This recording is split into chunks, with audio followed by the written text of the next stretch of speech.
Mm? Mm? Welcome to the Squares of the Roundtable podcast. My name is Jeff Stein, and with me this week, my co-host, Mike Boyle. Hi, everybody. Hi, everybody. And Ivan Rivera. Ha! That sounded wrong. Okay, well, we thank you for coming and listening to our show and being a part of the wonderful Squares of the Roundtable podcast. Gentlemen, I guess let's start with, are you out of the deep freeze? Man, oh man, it's winter. We're paying for it. We had a mild December, and we're paying for it now, man. It was like showed up out of nowhere, right? Yeah. It was like, it's nice, and then it's like, boom, there it went. Yeah, dropped like a bomb. Yeah. I guess that's what they call polar vortex, right? The bomb? The polar vortex. We used to just call them blizzards and snowstorms. Yeah, I guess. But polar vortex sounds more cool. Yeah. The polar vortex. The polar bolt. I screwed it up. Polar vortex. The polar vortex. Pulling us in. Full thrusters reverse. I cannot stop the polar vortex, Captain. They said later this week, we're going to have a day where it's colder than Mount Everest, Antarctica, and Siberia. Neat. Yeah. Not Welcome to life in Illinois. Yeah, where it's colder than a polar bear's nuts. That's right. Mother Nature blew a big one at us, and we're all freezing. I blame Canada. I do. I blame Canada. You blame everything on Canada. Of course. Well, that's not... See, I was going to say except for Pamela Anderson, but I can blame that on Canada, and I'm okay with that. Have you seen her lately, though? Canada hasn't been too bad to me, at least. William Shatner. Yeah. Michael J. Fox. Okay. Hockey. Yeah. Well. Jim Carrey. Jim Carrey. Oh yeah, Jim Carrey. I forgot about Jim Carrey. Wow. Justin Bieber. So is the rest of the world. No. He hasn't made a movie in years. Who? Jim Carrey. Jim Carrey. Jim Carrey's had movies? Isn't he doing something now? Yeah, just didn't get full mainstream release. Now he's just painting and, just sitting on his money pictures. to play with himself every chance he gets. Got it. Paul Anka. Didn't realize Paul Anka was Canadian. Famous Canadians. Dan The Aykroyd. Hardy Boys. Didn't realize Dan Aykroyd was Canadian. I thought he was like resident, like unofficial Chicago. A lot of the SCT people, like Catherine O'Hara, John Candy. John Candy. Yep, Bob and Doug McKenzie, obviously. Kim Cattrall. Okay, well, we can allow Kim Cattrall. Ellen Page. Yeah, I'm good with that. Hayden Christensen. That makes a lot more sense. Ooh, Elizabeth Cuthbert. Hello. From my point of view, the United States is evil. Brendan Fraser. Yeah, I really enjoyed that version of the. I really enjoyed his version of the Mummy. I didn't even watch the other one. I forgot about Mike Myers. Mike Myers too. Huh? They got a whole list of Canadian people. That's what the internet has. Lists of Canadians. Yeah, Ryan Reynolds. Forgot about Ryan Reynolds too. Oh, yeah. Ryan Reynolds. Deadpool. That's a boy, there's a lot. And it's funny, Shatner's all the way down to, why is Shatner at 49? Kiefer Sutherland? Wait, so Kiefer Sutherland was keeping our nation safe in 24, and really in reality he's from Canada? I saw a story that there was the big traffic jam in Canada, so an impromptu hockey game broke out on the streets. Oh. Because of course it did, because it's Canada. Yeah. Oh, we forgot. We forgot the greatest singer in all the world, Celine Dion. Wow, Drake is Canadian? Get out of here. Wait, I thought Drake was... Okay. Wait, hold on. Kadrakian. Wait, I guess... Kadrakian? Canadian Draken. Oh. Jewish? Get out of here. Wow. Learned something Surprise. new. Surprise. All right. We've done enough of this. So yes, it's winter and it's cold. It sucks. But Yeah. we're going to live through it. Hey, Hopefully. Like we always live through it. We're Chicagoans, people. Yeah. We're from Illinois. Well, we don't have tauntauns. That's the problem. Your tauntaun will freeze before it reads the first marker. Yeah, probably. Anybody who comes to our state, they're like, it's fucking cold. Oh, We look at Wisconsin. And Ivan escaped Wisconsin just in time. Yeah. Oh my God. The panic that ensued once the warnings came in place. I kept thinking about the scene in Indiana Jones where the ball is rolling and where the people are running in front of it. I kept thinking that Julie and I were going to be driving and the crazy snow and winds and everything were going to be piling up behind us as we're trying to make our way back. It's funny you say that. I actually did that once. I once outran a snowstorm. I really did. I was driving back from North Carolina, and everything that was in front of me in terms of what was on TV and everything said, oh, it's going to be really, really horrible, and it's going to be really, really bad. And I was supposed to meet up with some friends up in Charleston, West Virginia, so I gave them a call, and I'm like, hey, what's the weather like up there? And they're like, oh, it's fine. I'm like, all right, we'll give it a shot. So I started driving, and yeah, it was kind of bad, but it wasn't like, it was like, as a Chicago driver, you're like, I can drive through this.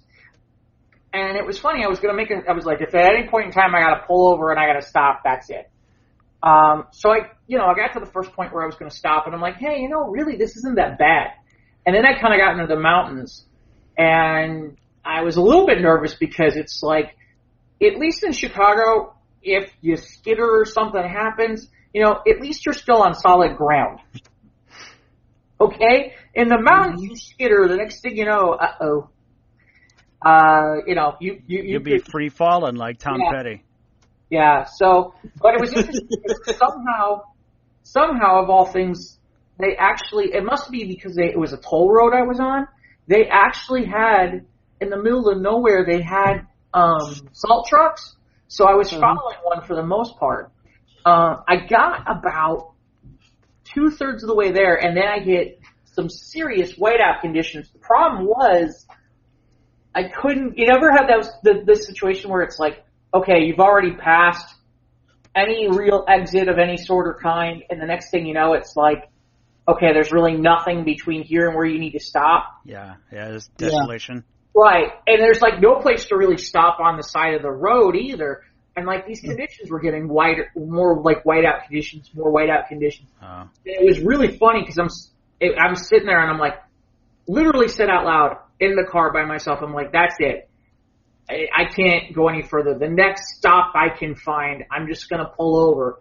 And I was literally no more than maybe 20 miles from Charleston, West Virginia. And as soon as I said that, all of a sudden, like, it stops being a whiteout conditions. It's snowing, then it's not, then it's like sprinkling, and then suddenly it's like there's no snow at all. It's turned to rain. Like, not even like a misting, not even hard rain, like a misting. And I'm like, what the hell's going on? Where did everything go? It was like, just like that, like a snap. And right. And it was funny, I got there and I got this over to where my friends were, and they were like, I don't know what you're complaining about. I'm like, you didn't see what I drove through. And the funny part is, I had just gotten through one section that, it's funny, the next morning somebody shot me a note that one of the sections I had just gotten through that day had like a foot of snow. That if I had gotten there any later, I'd have been stuck. Or if I hadn't left, then I really would have been stuck. But yeah, I've done the snowstorm thing. Yeah, South Carolina, they don't have a lot of snow removal equipment. No, well, this was West Virginia. They had West Virginia. Okay, I thought it was. You said Charleston. I thought you said okay. Yeah, no, Charleston, West Virginia. Sorry, or is it Charlotte? I can't remember. Whatever the capital is, or what? No, not. Yeah. Whatever the big city is in West Virginia, they're all small cities to us. We're from Chicago. No. All right. But yeah, no, I did that. It's crazy. Jeff. Yeah. He survives the Twilight Zone. I kind of did. And the worst part is, so here's the thing. The only thing that would scare me, Ivan, is we were talking about, at least, with those people, at least a lot of them are on the roads. Wisconsinites, they're like, I can drive through anything. You know what I'm talking about. It was just that type of a situation where, on our way there, I mean, we left it we were supposed to leave earlier, but we ended up leaving around 2:00 Friday afternoon. And I mean, the temperatures were already starting to come down a little bit. It was really cold. And so we're driving and, we went through several different, changes where we went from, the cold and the frost and then the blowing snow through a lot of it. And then we came to an area where all the snow just kind of disappeared and the roads were clear, and it was actually quite pleasant towards the last leg of the trip. And we had our room at the River Inn. Very nice place. I totally recommend it if you're going to Wisconsin Dells. The weekend cost us, for the 2 nights, cost us 140 bones. That's not bad. And, I mean, they had a beautiful swimming pool, kind of like the one, when you and I went on that trip to Ohio, remember, Mike? That kind of a pool. And, okay. They had a hot tub there too, and, sauna rooms. So it was really very nice. And had a bar, had, all the amenities that you could ever want. They had a place called a Pizza Pub, which really serves up quite a good pizza for Wisconsin Dells pizza. Oh, that's right. Wisconsin Dells. I forgot about this. I got lots of stuff for this. So as far as us getting in there, I mean, once we got there and we settled in and took a load off our feet, and then we decided, okay, we're gonna go grab us some food. So there's a little place. Now you're gonna say, once I tell you the name of this place, you're gonna say, "Oh, Denny's. What's the big deal about Denny's?" But this isn't like the corporate Denny's brand. Okay. It's an entirely different was it experience. Like McDowell's? Huh? No. Actually, it was. We have the Golden Arcs. It was Denny's. It was Jenny's. Well, it was Denny's. It was a Denny's, but it wasn't Denny's with a trademark. It wasn't a trademark Denny's. It was actually Denny's Diner, and that's what it was. It was a diner, and their specialty were their apple pecan cinnamon rolls, and a number of other really good baked goods.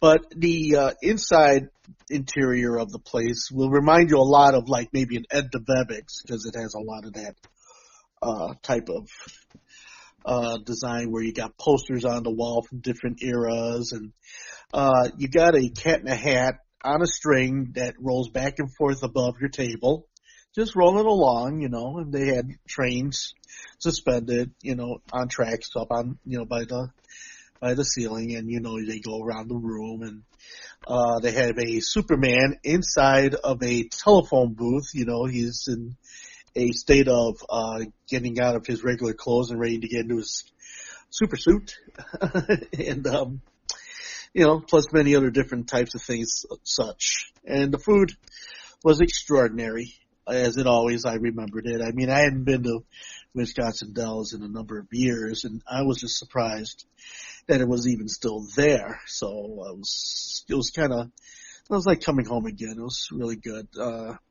Jules had ham omelet, and she had a pecan pancake.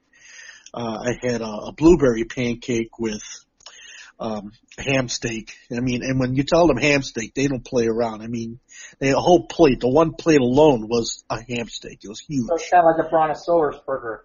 Yeah, pretty much. By the way, Mike. Yeah. Here's what Ivan's missing. It's called Denny's Diner. It's not actually Denny's. Yeah, it's Denny's Diner. This is an entire. Now, is this a chain or is this just a one-off? No, this is a one-off. Okay. It's a one-off. We call it Denny's Diner. It's not Denny's the trademark restaurant chain. Yeah. Right. So okay, you had your ham steak. That's good. Then you went home. Well, we did was after we got done got a ham eating. steak. Let's go right after the show.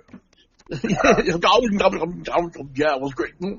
Lots of pictures. All right, let's go. Jukebox photo. Okay. So, taking lots of photos and such. And then we decided to go into the town for a little bit. And then took a detour towards the a place where I remember going, and in the hopes it was still there. Went to the Antique Mall, and just off of Route 12. Was it open? Where the outside water slides? Yeah, it was open. The Antique Mall was open. The roasted chicken place next to it was open, and the craft store next to it was open. So, but we didn't do the other two. We just went to the Antique Mall, and we went around, and Julie was awestruck at all of the jewelry that was available because she loves jewelry, into jewelries and into hats. She loves jewelries and hats. And so she was just ogling all the jewelry. So I knew what my intent was already. So I said, okay, Jules, I'll be around the corner, and I'll catch up with you when I catch up with you. So looking around and seeing if there was any vinyls to be had, and of course the old ad hoc stock of just regular, top 10, 20, 40, 100, 45s and albums and such. The Elvis Presleys that, are everywhere, but yet they price them as those you'll never see them again, and such. So, no records came out of that trip, but I did find some great sheet music to match up with some of my 78s here at home, and I brought a couple of them. And then as we kept on going past the displays of G1 and G2 transformers in the casings, and all manner of toys and all manner of other ephemera, glass dishes and old clothes and furniture from 80 to 90 years ago, and all manner of stuff like that. Then Jules cites this feather cap in the corner, and she puts it on, and I looked and I says, man, it's beautiful. It really looks nice on you. And she just totally fell in love with it. So it ended up coming home. And so after our little trip to the Antique Mall, we went into town to see what else might have been available. But then we figured, it's getting a little more cold out here than we could stand. So we went back to the hotel room, got ourselves together for a bit, went down to the swimming pool, went down to the hot tub, and did a little swimming and this, and then it was like, okay, it's pizza time. Pizza Pub, free delivery from Pizza Pub if you tell them your room number, which is really cool. So we ended up getting a good sized. I think to see what happens if you don't tell them your room number. Then you got to pay for it wherever it may show up. Where was it, like across the street from the hotel, or it must have been pretty close to offer? Well, actually, it was about, I don't know, I want to say maybe a mile. Okay. Roughly. So, yeah, and it was a free delivery, and they had coupons, and it was really cool. So we got us a pizza, and other what else did we get? Was it crowded up there? I mean, this is the off season. So is it crowded up there? I would say, out of 100, I would say it was like maybe close to like maybe 50% capacity. Okay. So it wasn't really extremely crowded, but it wasn't like an abandoned area either. I mean, there were people in and around and about. And there are a lot of indoor things you can do that are open year round. I mean, you have Knuckleheads, which is opened, Hotel Rome, which has an inside amusement park. There, Kalahari has an inside water park. They sure do. Yeah, Kalahari is fun. Great Wilderness Lodge also has an indoor water park. Hotel Rome, I mentioned Hotel Rome already. And so there are things to do during the winter months. Ripley, believe it or not, was there. The Wizard Quest, and other such, amusements, that were available to those who want to venture out and not have to deal with the crowds, which was really cool. So, it's still like the ridiculous expensive tourist trap that's insane. Huh? Was some of it a little touristy, a little expensive? Well, it's Wisconsin Dells, so unless you go into their some of their offices that offer, like, if you go do 6 or 7 different types of things, they give you like 35% off of, entries and such. I mean, you really have to do your homework in order to, save a buck. But as far as like the souvenir shops and everything, well, they're all trying to make their money. So yeah. Of course, there's a noticeable markup on a number of different things. Right. That's what it's been a long time, but I just remember that, like, everything costs far more than it should for being in the middle of nowhere, Wisconsin. So that being said, it's just that whole thing. I mean, the food is reasonable. It's reasonably priced. So what we ate was really reasonable. So that was cool. We didn't take much home in the way of souvenirs, although we did pick up our order of cheese curds, and we went to the Swiss-made chocolate shop where we ended up buying a bunch of caramels and, big chunks of different types of different flavors of things. And, so definitely our sweet tubes have been satisfied. The different types of caramels we bought, and cheese curds and, but I thought you said you bought things. Well, we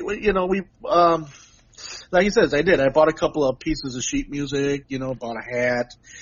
We were going to buy some souvenirs, but then we figured, well, you know what? The cheese curds need to be a lot more appealing, and the caramels and such, were very tasty. So, Ivan, with the sheet music, what are you going to do with the things? Are they going to get framed with the 78 or? Exactly. Okay. I wanted to, make them, trappings for the apartment, wall hangings, hooked up with the original 78. And then, that was, the one I got was from Nora Bayes. It was dated 1912. And last night was going through my 78s and found a couple of Nora Bayes 78s. Not that particular title, but, the name is still on there. And it just kind of blew my mind that,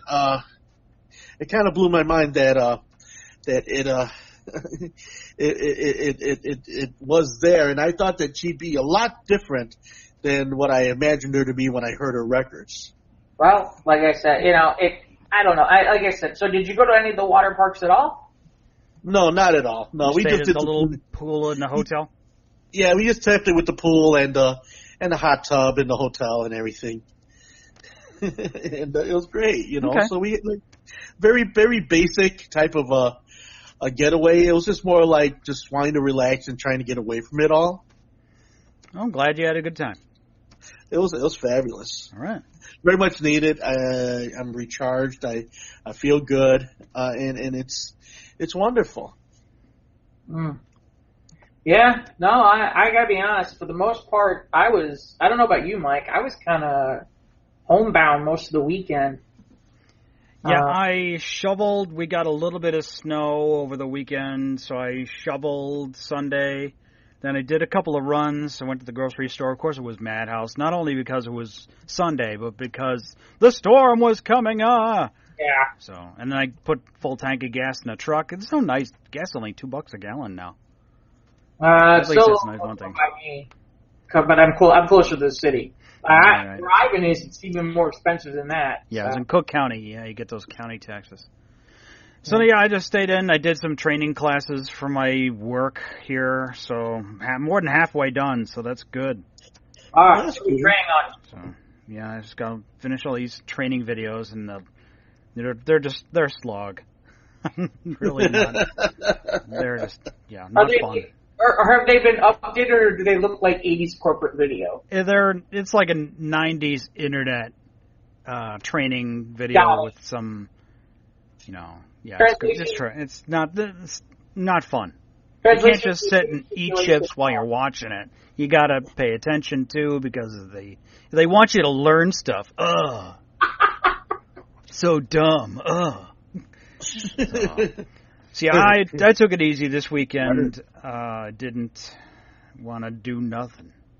Yeah, I mean, after we got done with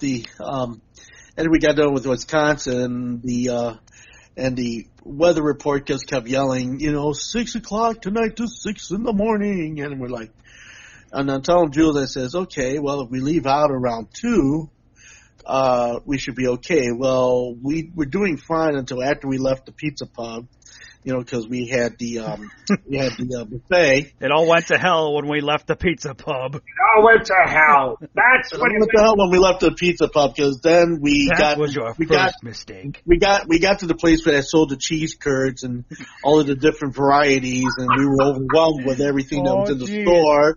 So 2 o'clock became 3:45, and it was wait. You need to go back. How many, when you say variety of cheese curds, what are we talking about here? We're talking cheese curds with bacon, cheese curds with different types of vegetables, cheese curds with sausage, cheese curds with other types of different varieties of cheese curds. I mean, they were just like, and then samples. I'm a big man. And you got samples. Every cotton picking thing has got a sample attached to it. Okay? I could have totally skipped Pizza Pub and totally would have eaten at the cheese place, at the Cheese Castle. Was it the Mars Cheese Castle? I think so. Don't hold me to it. There's one up on 41 heading up from Milwaukee, or towards Milwaukee. There's the Mars Cheese. I've stopped at that one. Did you just call it the cheese puff? No, cheese curd. Curd. Oh, when you talk about the pizza place, I thought you call it the cheese pub. Well, pizza puff. Yeah. But no, it's actually pizza pub. Good. I like pizza puff. Pizza pub. Oh, I do too. Pizza pub, and then there's a cheese palace that has cheese castle with cheese curds. Yeah, that's where that's right across the street from the adult video place. Not that I would know. Okay. And of course, then down the street from Chasing Chubbies. I don't know about that one.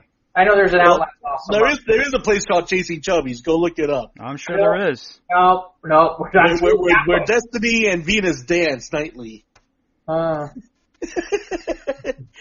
Julie was tickled because he's like looking at the name. She goes, "Oh my gosh, Chasing Chubbies. Do you think that they're big women that actually dance in there?" And I go, "I don't know." And then I didn't think about it again till we got home, and then we went online to check it out, and it was just like, no, there's just all these skinny women with all these names. I'm like, oh, sorry, didn't mean to blow your mind. So once again, Ivan gets the name wrong. It's not Chasing Chubbies, it's Cruising Chubbies. Oh, Cruising Chubbies. Okay, fine. Excuse me. Cruising Chubbies. I don't know. I rather chase the Chubbies than cruise the Chubbies, but I chased my Chubby all this weekend, so I'm good. Oh, okay. Hello. Hey. Hello. Hey, this was a romantic getaway, Anyway, but yeah, nothing says romance like the Wisconsin Dells. You have anything planned for? You know what? For what we spent, for what we did, and the fact that we pretty much love each other's company, it worked out really, really well. A lot of people go to the Dells for their honeymoons. Well, if they do, I don't know that for sure, but I know that we had a great time. So So is this your little pre-Valentine's Day, or was this your Valentine's Day? You got anything planned for Valentine's Day? Well, right now we're trying to work out Valentine's Day because I got tapped to spin for Valentine's Day over at Logan Arcade. So we're kind of bouncing that around. We got our 5th anniversary coming up on the 16th, February 16th, which I'm also tapped to spin for that event as well. Got a event February 4th that I was invited to, kind of a get together of all of us at Logan Arcade, for the workers and such, kind of like their version of the Christmas party and such. So a few things, kind of harboring around. So yeah, if I could consider this our pre-Valentine's Day trip, I guess that would be a good way to title it. Okay. And got home just in time to get into halfway through the first act of Rent, which was on Fox 32 Sunday night, which was something that my daughter Soraya had me see, a while back. We watched the video together, and it was on. And I was kind of intrigued as to how they were going to present such a landmark play on regular commercial television. And I just found it weird how a play how they would insert commercials during a play. It just intrigued me quite a bit. Well, the other thing is that apparently the day before in rehearsals, one of the key cast members got injured, and they did not have an understudy, so they had to edit in. There were sections that were edited in of footage from the dress run through from the day before with pieces that were live. Oh, Last hour was live, but I'm sorry. Go ahead. No, go ahead. So what intrigued me about this whole thing was, knowing Rent, because I saw Rent with Soraya, and I mean it's quite the play. It's really very good. But the thing was, not only was it interrupted with the commercials, but the weather service kept chiming in at intervals. Oh, yeah, when you're watching a musical and you're into the number and you go, and the things at the bottom of the screen, that sucks. Yeah. Yeah, so... do about that. I mean, I hate to say it, No, I mean, I know there's nothing you could do about it, but I'm sure there were a lot of people that were saying, oh, shit, why'd they do that, Yeah, until they get hit by the blizzard or something. Yeah, until the blizzard comes through and, cuts through the windows like the abominable snowman, Well, I don't know if it goes That's not how blizzards work, Ivan. Yeah. Well, my imagination gets away from me, so that's what I did. Okay. Okay. I can do that. Yeah, I heard I saw where apparently the ratings for Rent were not very good. Matter of fact, I heard they were really kind of... Well, last night was the SAG Awards, too. Right, there's that, too. But, I mean... Sunday. My understanding is that, these musicals... NBC started with this. I can't remember what it was that they started with, which was the first one that It was Grease? Was it Grease or Hook or something? Grease was... No. Wasn't it Peter Pan? Yeah. I want to say Peter Pan. Yeah. Or Pirates of Penzance, maybe. No, I think it was Peter Pan. No, it definitely wasn't that. Yes, it was Peter Pan Live. Yeah. And I know I remember Christopher Walken was Captain Hook.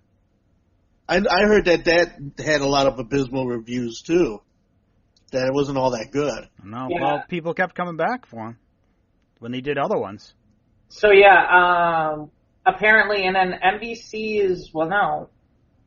It looks like NBC is doing Hair during Easter, which is an interesting time to do Hair, but we won't get into that. Hair. We're gonna do a nude play for the masses on commercial television. This I gotta see. Well, I mean, the only thing I can say is that for some people, Jesus Christ Superstar was pretty blasphemous, but it did huge ratings last year when they did it live. Jesus Christ Superstar, I mean, knowing the history of Jesus Christ Superstar, I mean, when it was a landmark theater, production, and then later went on to become the landmark motion picture, and I know it turned a lot of people's heads, what should we do about Jesus of Nazareth? You're like... Right, well, I mean, I know there are some Christian, and I don't know enough, but I know there are some Christian folk that find it a little blasphemous, but I think with time that's changed. I think people are more open-minded about the whole religious situation now, unlike back in 1972 and 3 when that was presented. But also, too, there was Godspell, which, Day by Day was a huge hit record for the Cast album, but yet, here it is, you got a bunch of hippies depicting the crucifixion of Christ, And by the way, we were wrong. The first musical that got done by NBC was Sound of Music. Okay. Oh, Sound of Music? Okay. All right. Was that the Carrie Underwood was in that? Yes. All right, I and remember then that. and then it's Peter Pan, and then they went to do The Wiz. Didn't they do Grease? I thought they did Grease. Fox did Grease. Oh, okay. All right. Fox also did the Rocky Horror Picture Show. Right. Fox has done the Rocky Horror Picture Show. They've done Grease. They have done Christmas Story Live, and now Rent. And apparently Rent was the kind of surprising because Rent's really popular, but they only got 3.57 viewers. To give perspective, my understanding is it barely eked out America's Funniest Home Videos. Ooh. Yeah. Ooh, that's not good. No, that's not. It's interesting. I think a lot of it has to do with. Did when NBC did their live presentation, did they add commercials into that presentation, Yes. or did they actually ran it through? I think they added. I could be wrong, but here's the thing: Fox has done okay with they had a couple different things where they had one called The Passion that I've never heard of before, and then they did Christmas Story Live, and they've done Grease. So they have had some. Grease has been their most successful. Grease did 12.2. It doesn't give me it doesn't give me Rocky Horror here, but Christmas Story Live got 4.5, and that's a Fox. And then this thing called The Passion got 6.6. So I think that was the Passion of the Christ. No, because no, I don't think so. Because no. Okay. And it's funny. Like I said, I know. Well, like I said, I'm curious to see. I saw Rent too, but I saw it in the theater, the live theater, not movies. Yeah. But like I said, I was a little surprised to see the numbers because there's such a popularity about Rent. I just wonder if it's the network, to be perfectly honest with you. Well, okay, I think a lot of it has to do with what I saw. Maybe. And the way it was staged. And I think because the way it was staged and the cameraman being in the round for a lot of it, and I think they were trying to replicate the cinematic angles of, say, Cats, which, you see a lot of turnarounds and you see a lot of up close and you see a lot of that type of a situation instead of having to sit still and seeing the stage in front of you as full in your vista. And, they did have catwalks, they had elevators, they had the building, to one side, but there was just so many ways you had to send your eyes to catch all the action. I think maybe it might have been just a little bit more for its own good, having everything happen in the way that it did.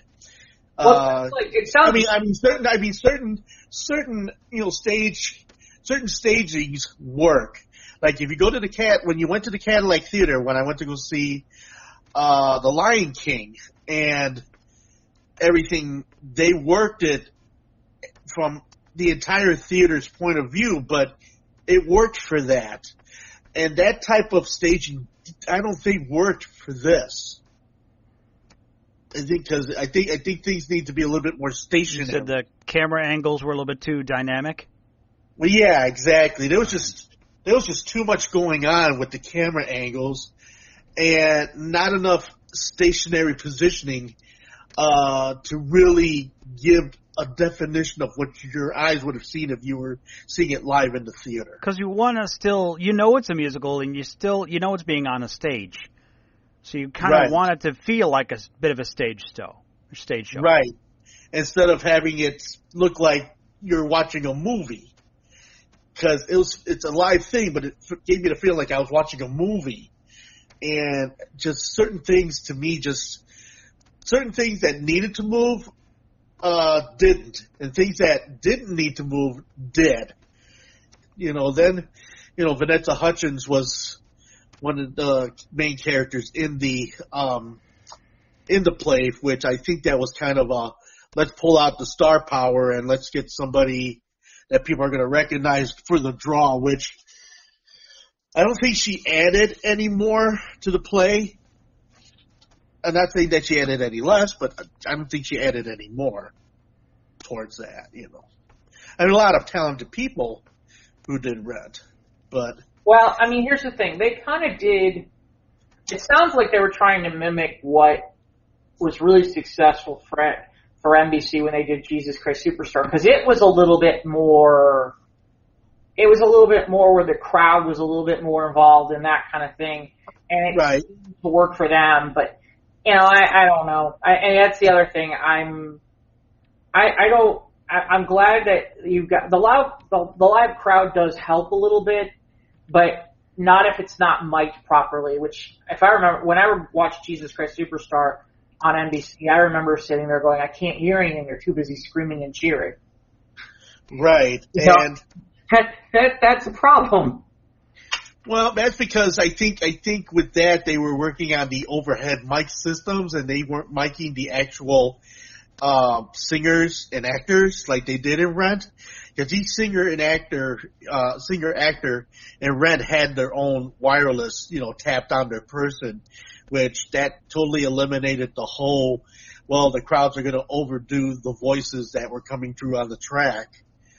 But, you know, I guess it was a learning process, but also too, the whole audience participation in the play, I think, more took away from the actual Rent magic than it actually added to it. I mean, just my opinion, because certain things work when there's audience participation. Like in Chicago, we had a thing called Tony and Tina's Wedding, where the audience was part of the play, and it worked. It was an integral part of that play. But there are certain things that just audience participation, I think, just doesn't need to happen. Well, does Rent have that? Where they go to the crowd? Not really. No. Okay, then it's not like Tony and Tina's Wedding. No, it's definitely not like Tony and Tina's Wedding. No, but I'm saying that, you know, it worked for Tony and Tina's Wedding, the audience participation, but that particular participation didn't work, at least not for me, didn't work for me in Rent. And then when I saw the movie Rent itself, you know, everything was, again, stationary, fixed, and, you know, like you were watching the play, and the audience was here, and the actors were there. Well, again, it's funny, because Mike does mention something else that was happening that night, which is the SAG Awards?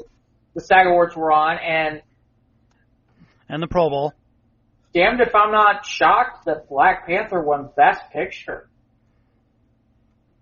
For SAG? Yeah. Black Panther walks out with Best Picture from the SAG Awards, which, you know, I kind of thought it was kind of okay, that it's been nominated for an Oscar, that's the best it's going to do. But, no.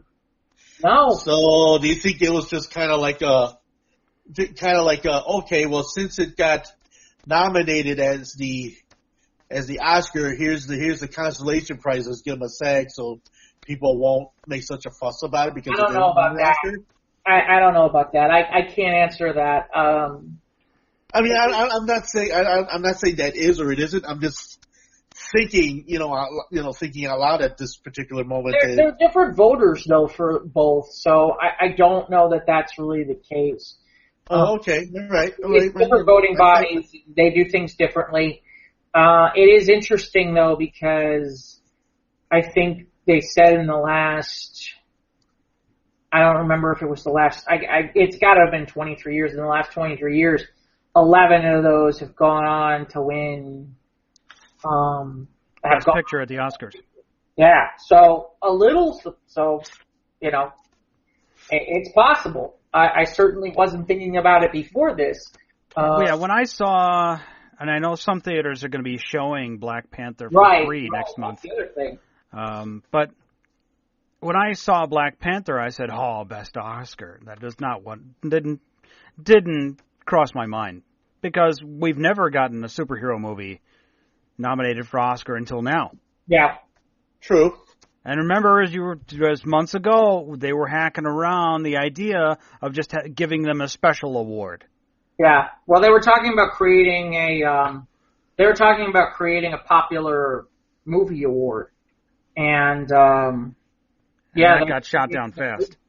That seemed to bring up more uproar than it needed. It's funny, when the last time we did a show, the Oscar nominations weren't out yet, so any thoughts? I mean, I posted something on our Facebook page a little bit about my quick thoughts, but any thoughts on anything that you saw, on anything you saw on the nominations? If you need me to, I've got stuff here I can run through if people want to. I think Infinity War is up for just a couple of technical awards. Yeah, it's up for some technical awards, but it's not sound editing and all that, special visual effects. Yeah, I gotta go. I'd have to go. But anyway, no, it didn't surprise me, Joel. The only thing that surprised me was that the fact that Black Panther was going to be for Best Picture, and it'd be a crime if Spider-Man doesn't win for Best Animated Film. Yeah, that I would agree with you. No. Well, I think also too, everybody made such a fuss about Ralph Rex the Internet. A lot of people were saying that might be up for Best Animated Picture. Not compared to Spider-Verse. It's like watching, it's like watching little kid stuff versus Spider-Verse. Yeah, I mean, I get it. I mean, Spider-Verse being for the kids and all of us, and then you got Ralph Rex the Internet, which of course is catering to a specific demographic. I get that, but just Oscar has always been a finicky sort. He's been wrong before. That's for sure. And the Pixar, I remember for years the Pixar film was a lock, and this year it's not. Well, yeah, I mean the Pixar film this year is Incredibles 2. Yeah. So, just so we have them. The animated features are Incredibles 2, Isle of Dogs I have not seen, something called Mirai, which I've not heard of. Was that one of those Studio Ghibli ones, like the anime style? Maybe. It might be. Ralph Breaks the Internet. Mirai and the Two Strings? No, it's Kubo and the Two Strings. That was Kubo. Okay. That was a couple of years back. And so Ralph Breaks the Internet, and then Spider-Man Into the Spider-Verse. So those are the 5 full animated. Yeah, Isle of Dogs. That was doing that kind of stop motion. There was the one with Bill Murray. It was a stop motion. It was a stop motion animated thing. I guess the guy, somebody lost their dog, and he goes out, trying to search, and ends up finding this island of dogs. And I guess there's this big takeover and that type of thing. I can't speak to that. I can't speak to that movie at all. I will tell you the one thing that I kind of find frustrating about what I'm seeing. One of the things I found frustrating is one of the nominees for Best Picture is something called Roma. And if you're looking for it in the movie theaters, you're not going to be able to find it. And the reason you're not going to be able to find it is because it was something that Netflix created, and they put it out in the theaters for a very, very limited run, just to get it technically say it was in the theaters. Exactly. You're going to see more of this now with all these streaming services like Amazon and doing that, just tricking people into saying, oh yeah, it was in the theaters. Like, yeah, it was in like 3. Well, and here's the thing, there are... Just to give it validity, is that what that is? Yeah, just to make it possible they can be nominated. It goes beyond that. There are going to be some people who are going to be like, well, I want to see it, so, okay. Maybe they'll pay for Netflix for a month, and then if they keep Netflix, then there you go. For some people it's, oh, well, I have Netflix, it's no big deal. For other people, okay. This gives an excuse for some of these companies to do this kind of stuff. Now, in fairness, Amazon has had some releases like The Big Sick, but The Big Sick was released nationally, and The Big Sick also was something that you could get on a DVD or on demand. Oh, The Big Sick was a great movie. That was really good. It was pretty good. But again, the point being is Roma was out for a very short release. And this is going to be an interesting thing because it's won some awards, a lot of awards at the other awards this year. Like, I think it won Best Picture at the Golden Globes, and I don't remember what the one is before that, before SAG. But the point I'm getting at is I'm torn here, which is, yes, it's about films, but to me, and this is where gray area comes in, what do you consider a streaming service? Is it TV? Is it, or do they make regular feature films? And if that's the case, yeah, this is an interesting time. If it goes on to win a whole bunch of awards, and really in reality, you know, it's not even in the movie theaters, so if we thought we saw Disconnect before, wait till you see what's coming next. Because there'll be a lot of people who are going to do this little thing where they'll bring in their movie for whatever the minimum amount of time is, and then they're going to put it on their streaming service, and that doesn't help people going to the movies. But I will say what it is going to do is, it's funny, Mike, you mentioned about the popular movie category. Yeah. Well, if they're going to do this, and if they're going to allow this, and this works out, and Roma does go on to win a bunch of awards this way, I gotta tell you, to me, this is going to further that split that we've all talked about, where at times there seems to be a disconnect between what people in the Academy like versus what the mainstream public likes. So also too, you know, you gotta consider that, yeah, if they get it for the streaming service, put it in the theater to legitimize it to a degree, don't you think that's almost like baiting to get the people to get to the streaming service? Well, yeah. I mean, well, it's not baiting. It's there are some people who are movie people who will indeed, you know, who, when it comes time for this. Now, in fairness, here's what's interesting. I'm curious, like, some of these movie theaters do, like, those packages where they'll show all the Oscar winners, like, in a certain amount of time frame over a couple of days. I would guess Roma has got to be in that packaging when they do that. But it's the only one where right now, if I wanted to go to the movie theater, yeah, you're not going to find it. Although I shouldn't say that. Technically, Black Panther's not in the movie theaters right now. Bohemian Rhapsody, technically not in theaters at the moment. Black Klansman, not in theaters at the moment. And I'll tell you right now, trying locally, where I'm at, Green Book is airing like once a day. So, and I don't know about Stars Born. It's interesting because some of these were earlier in the fall rather than now. And I think that there's that push amongst certain, you know, tentpole possibilities that are driving some of these movies out of the movie theater. Yeah, the Oscar Gesundheit, Ivan. But, Mike, I don't know if you looked at any of this or had any thoughts or anything. It's cool to see that Black Panther's getting nomination, but it was just, for even by superhero standards, it wasn't the best superhero. I'd say it was just as good as Aquaman, but... Oof. Be careful. Send your postcards and your emails to Mike Boyle at... No. Yeah. I don't know. It was fine for a superhero film. And there were some good performances in it. I liked Michael B. Jordan. I think that's the interesting part about this, is Black Panther gets nominated for Best Picture. No acting nominations. No directing nominations. Yeah. No original screenplay. No Best Adapted. Usually all that goes in hand. Well, at least fine. You don't want to give him the actor spot. How about adapted screenplay or original screenplay? One of the two, you would think. But they didn't get it for either, so I don't know what to... I'm kind of surprised by that. I really am. Just seems like the Academy just... Don't die, Ivan. I'm fine. You okay? Sounds like I just blew my nose. I'm good. Right into but the thing is, I just keep going back to the Constellation Prize thing. You know, Constellation Prize.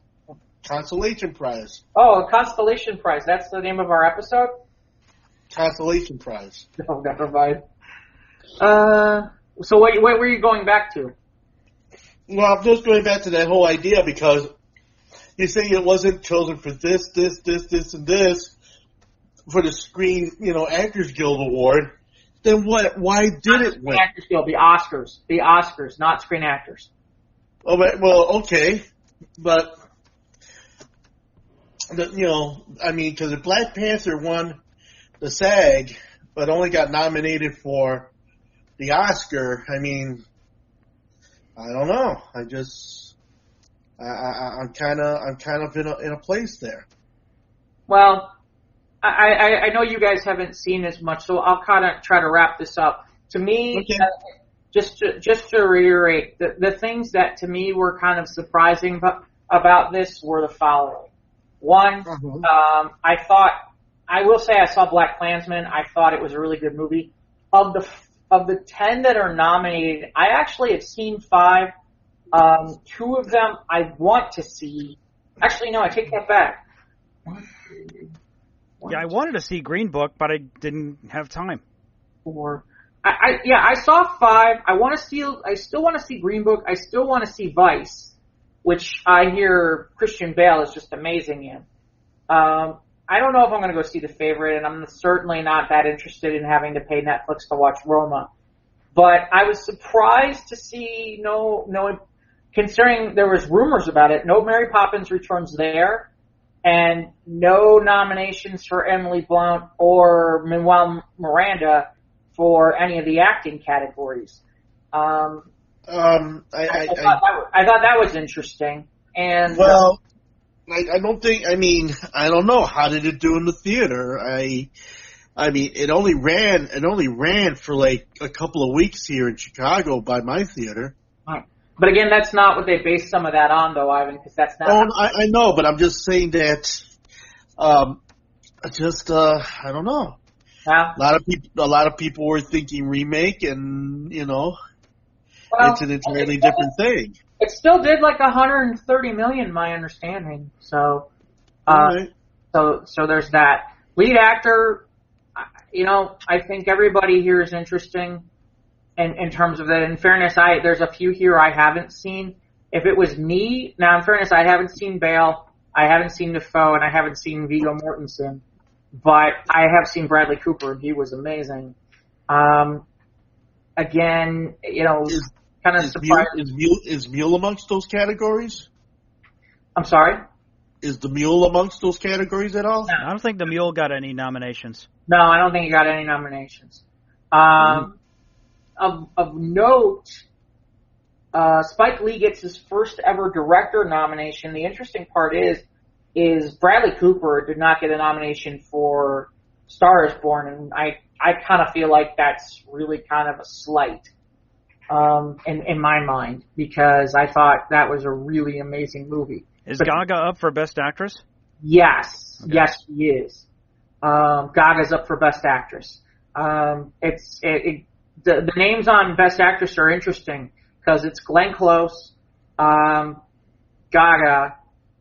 2 names I don't recognize from Roma and The Favorite. And then the interesting thing is there's, I guess, Melissa McCarthy must have done a movie recently that wasn't funny or bad called Can You Ever Forgive Me, and she was nominated. And yes, that was about the lady who was the famous. She like forged a bunch of things. I think it was based on a true story. And having only watched the commercials about the movie, I mean, it would have been nice if I would have had an opportunity to actually see it, because I think McCarthy actually redeems herself in this movie. Out of the past couple of things that she did that were rather abysmal. Yeah, and she's up for Worst Actress for the Happy Time Murders. Well, that would be amusing. In the Razzie. Yeah, we can talk about the Razzies.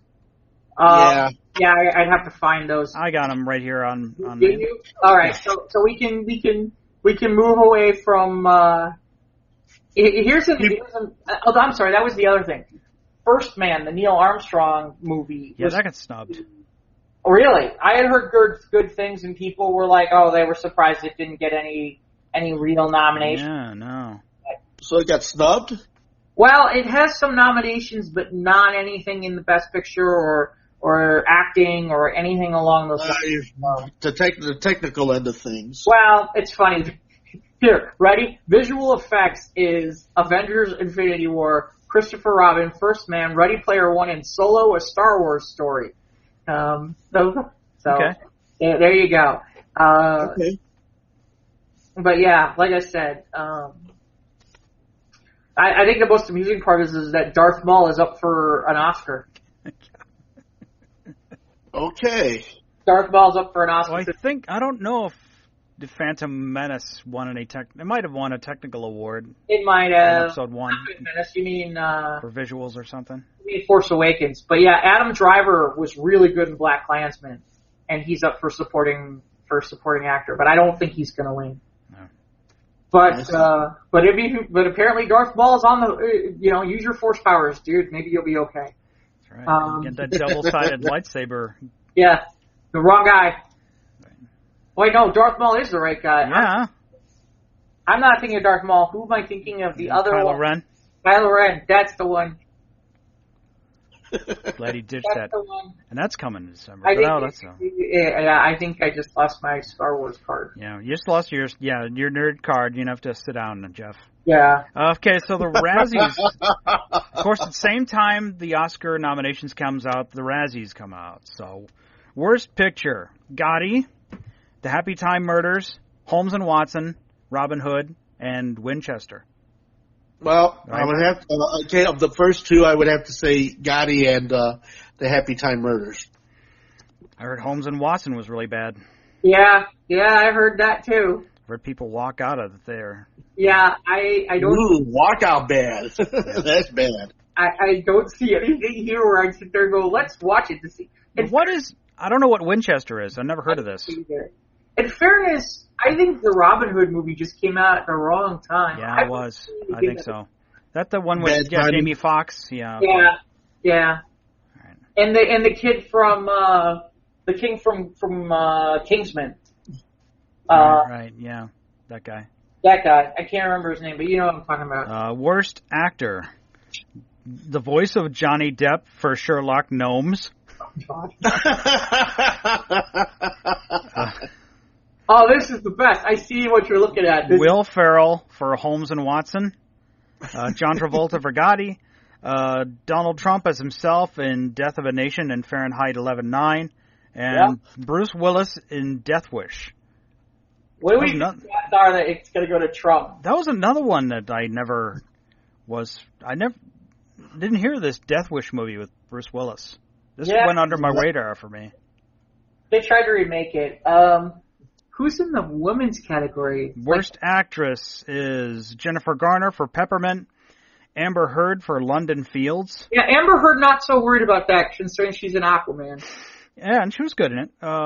Melissa McCarthy for The Happy Time Murders and Life of the Party. Helen Mirren. It's not that bad. I saw Life of the Party. That was actually kind of funny. Helen Mirren for Winchester. Wow. And Amanda Seyfried for The Clapper. Wait, Helen Mirren was in Winchester? That means it has to... Helen Mirren was in a bad movie? Oh my god. Is that possible? Sometimes it happens. I mean, look, Melissa McCarthy laid an egg. Yeah, well, no, but okay. You're talking about Melissa McCarthy. We're talking about the woman who played the Queen, Helen Mirren. Well... That woman I mean, you can't win them all. Yeah, I guess. Worst supporting actor. I actually got stuck watching that stupid Show Dogs movie because my mom was like, "Oh, a movie about dogs." And you know what the best part is? She fell asleep like for 3/4 of it. I got stuck watching this bad, horrible movie.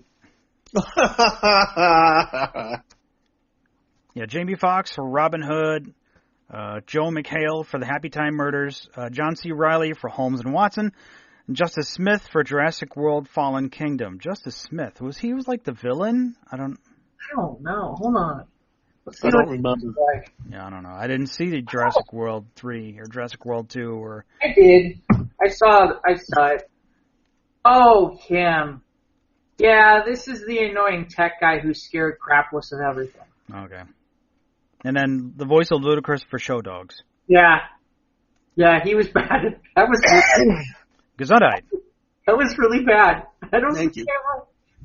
I don't even know that I should have admitted that I've seen that movie, but yeah, it was. You might want to keep that underneath your hat there. Worst supporting actress, Kellyanne Conway as herself for Fahrenheit 11/9. Marcia Gay Harden for 50 Shades Freed. Kelly Preston for Gotti. Jazz Sinclair for Slender Man, and Maliana Trump as herself for Fahrenheit 11/9. So let's just make sure we understand this. Not only did John Travolta do a bad movie, he dragged his wife into the bad movie too. Yeah. I'm sure she's thrilled about that one. Well, I'm sure she's plenty pissed off, I'm sure. John, why did you drag me into this shit? Worst screen combo. Any two actors or puppets, especially in those creepy sex scenes in the Happy Time Murders. Johnny Depp and his fast-fading film career in Sherlock Gnomes. Oh, wow. Will Ferrell and John C. Reilly trashing two of literature's most beloved characters in Holmes and Watson. Kelly Preston and John Travolta getting Battlefield Earth-type reviews for Gotti. And finally, the final nomination for worst screen combo is Donald J. Trump and his self-perpetuating pettiness in Death of a Nation and Fahrenheit 11/9. You understand, Mike? It's huge. Huge. He's going to build a wall around the Razzies. He's going to shut down the Oscars. Yeah. Shut down the Razzies. I don't know if the Razzies will be affected by the Razzies. government shutdown. Sorry. He's going to shut down the Razzies. Worst director, Ethan Coen for Holmes and Watson, Kevin Connolly for Gotti, James Foley for 50 Shades Freed, Brian Henson for The Happy Time Murders. Your father is rolling in his grave. Congratulations, Brian. Yeah, congratulations, Brian. He's pissed off. And the Spirit Brothers for Winchester. Now I got to know what this Winchester is about. Is it about the rifle? Well, that or somebody just made a mistake and could have been about Rochester. So here's what's interesting. I don't know if you caught this, Mike. The category for worst remake, ripoff, or sequel. Yeah. Okay. So one of the ones I'm good with a lot of these, but here's the interesting one: The Meg, which it's definitely a Jaws ripoff. That thing made a lot of money, and I mean a lot of money. Like there was a lot of people who saw that movie, that movie made like good money this year. So I'm kind of just like any kind of monster movie. I don't think just because it's underwater. It's like any other bootleg, Well, it's Sharknado. Yeah. But Sharknado wasn't in theaters, so it's not up. How stoned did someone have to be for that idea? Yeah. Someone had to be really, really stoned. I mean, think about this one. Yeah. Well, I don't know. I mean, a lot of stone people that made Harold and Kumar the White Castle, I mean, I don't know. You know what's crazy? How is Venom not on this list? Because somebody thinks it's good. How is Venom not on this list? I'm going to eat your head. Venom had one or two really gaping hole story plot holes, but and the action was okay. The fighting CGI at the end was kind of dumb. Oh my gosh, it's a hot dog in a hallway, for God's sake. What? Oh my God. Why was that, Ivan? Hot dog in a hallway. What? I've never heard that phrase before. What does that mean? Well, it's just a hallway is big, a hot dog is small. You throw a hot dog down into a hallway. It's a gaping hole. I said it's like a hot dog in a hallway. I'll leave that alone. No, I don't know why Venom was nominated. Nominated for a Razzie? Yeah, me neither. Granted, it was the worst superhero movie I saw. But it wasn't as bad as I thought it was going to be. But it was bad. It wasn't as good as you kind of hoped it would be. Yeah. There are people who fight me that they think that movie is better than Justice League. What? Yeah, talk about smoking. Okay. Here's the real question. Is that movie better or worse than Batman v Superman? That's the real question.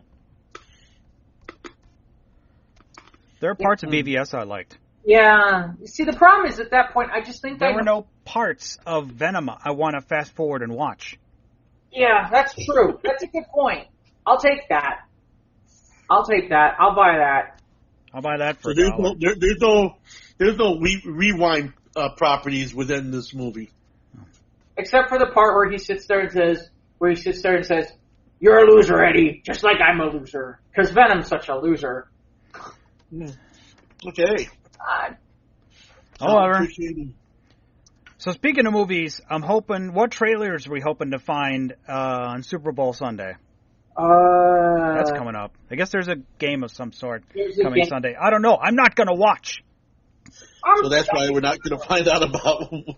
I'll wait for the trailers to leak on the internets. I'm back and forth about this, about what if I'm going to watch the game or not. Not watching it. But see, the problem is Mike says he's not going to watch something he ain't watched it.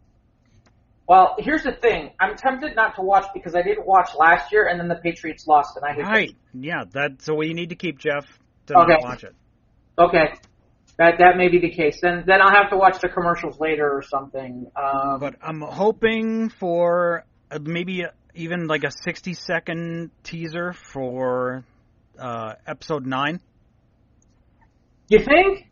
I think so. I don't think we'll have to wait until Star Wars Celebration. I think they might drop one on the Super Bowl.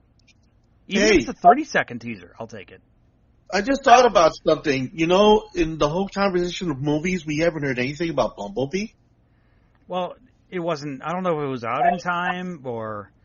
So next year. It came out like on the 21st of December. Yeah, I don't know.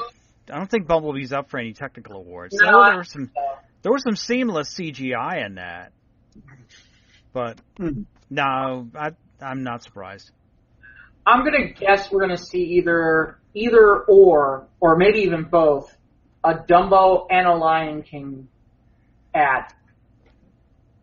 Maybe another 30-second spot for Captain Marvel. I don't know. Yeah, I think that's a possibility. Maybe another trailer for Endgame. Maybe. I don't know that they need. See, here's the problem with like things like Endgame and Episode 9. They're events all by themselves when they release these things. So I'm kind of like, do they really need? I mean, although again, if you're not on the internet and people are like, "Oh, it came out," I guess Toy Story 4. I mean, it's fun.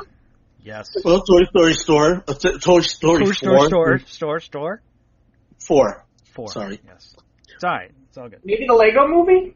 The new Lego That's movie? coming out, the Friday before. Is it? Friday after. I got my tickets. Okay. Got a couple of friends of mine. We're going to go see it. Because the Lego movie's really popular. I'm curious to see how the second I like the Lego movies. Yeah, it's coming out next 2 Fridays from now. And then, I don't know. I'm kind of curious myself. I did show you, I guess, I can't remember the name of the company.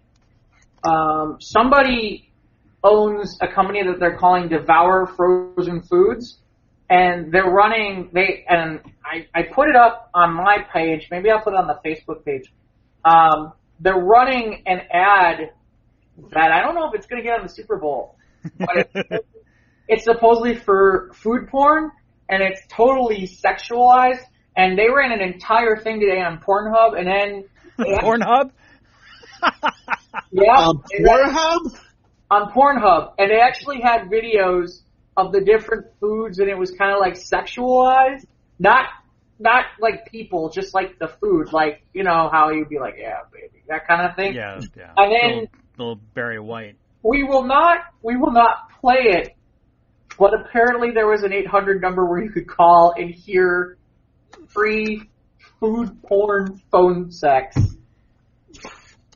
That I already played a little bit for Ivan. What kind of food is this for Devour? My understanding is that this is some sort of frozen foods. Okay.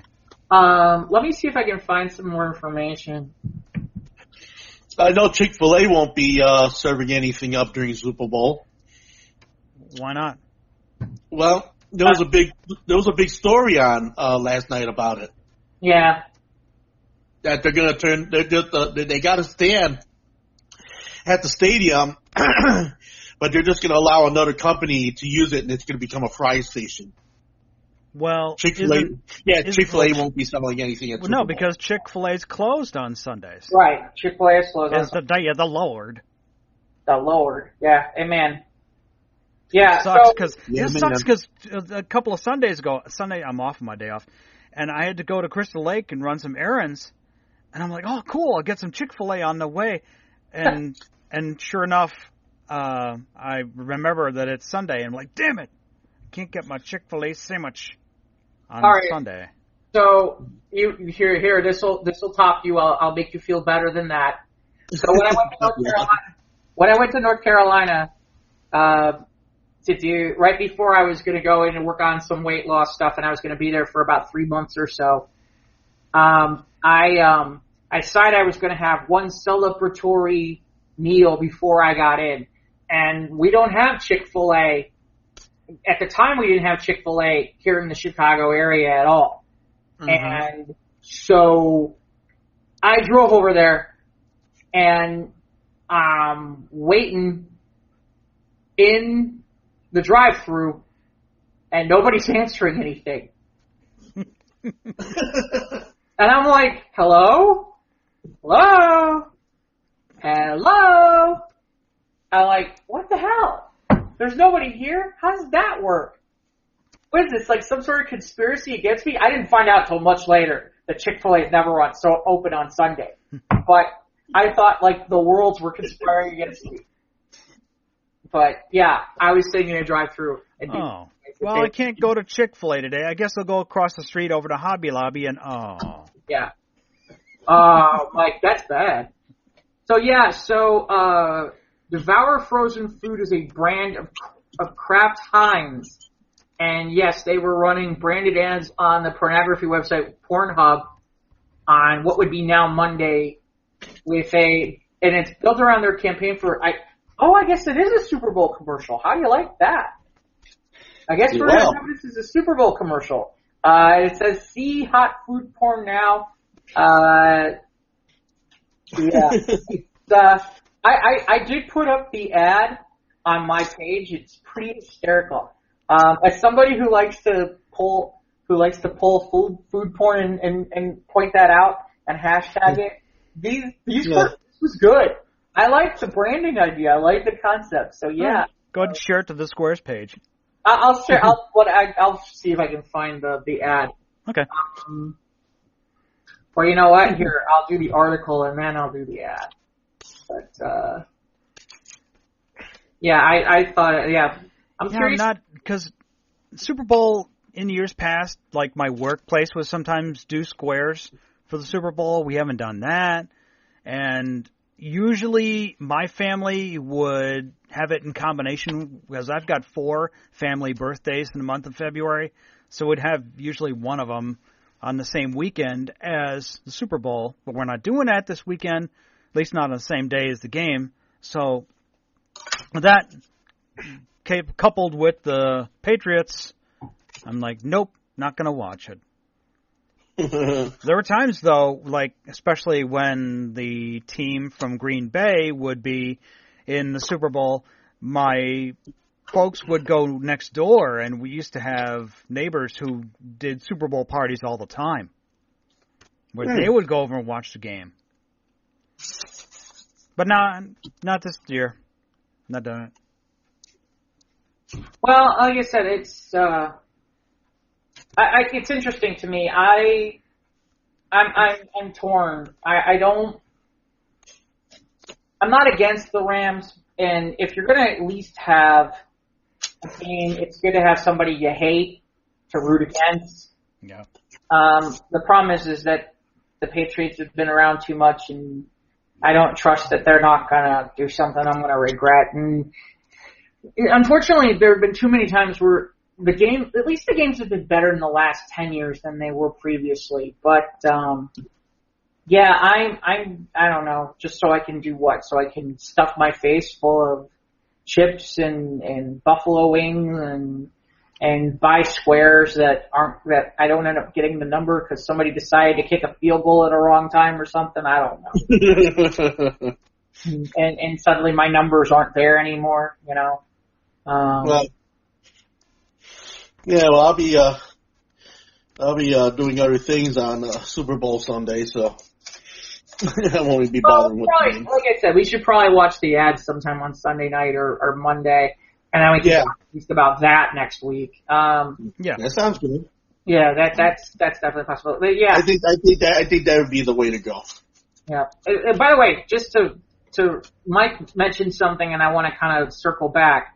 If you want to see Black Panther for free from the 1st to the 7th at AMC theaters, they are allowing you to see the movie for free. Now, I don't know there aren't a lot of details on this, and it's selected AMC theaters, but it's the 1st through the 7th as part of Black History. Now, of course, this is partially probably because they want some publicity for the Oscars as well. But apparently you don't have to pay anything other than if you want to buy stuff, like candy and popcorn and all that kind of stuff.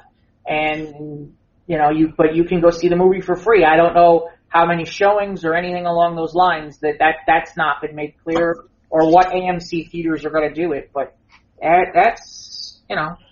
Well, it's cool. Yeah, I found the article here that you posted. Disney is also giving $1.5 million grant to support the United Negro College Fund. So that's cool. But Disney's given $1.5 million.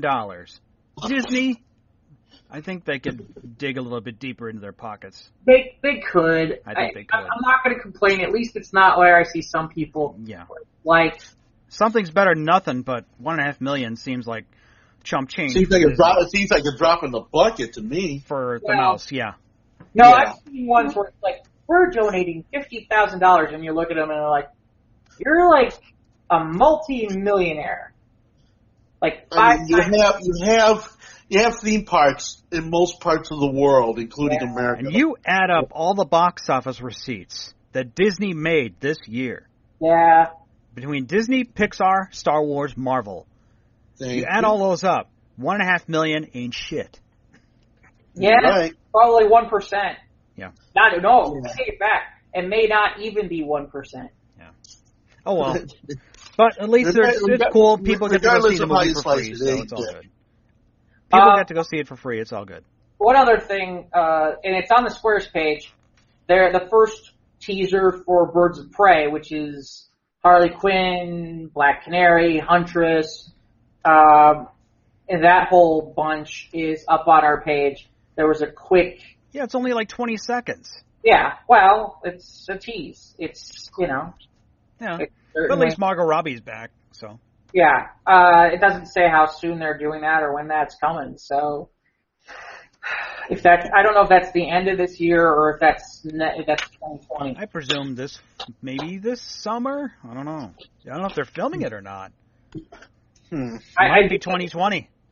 They got to be filming it because of the fact that we're seeing there's actual film here of people in costumes and stuff. So I imagine that maybe they're just getting started. Who knows?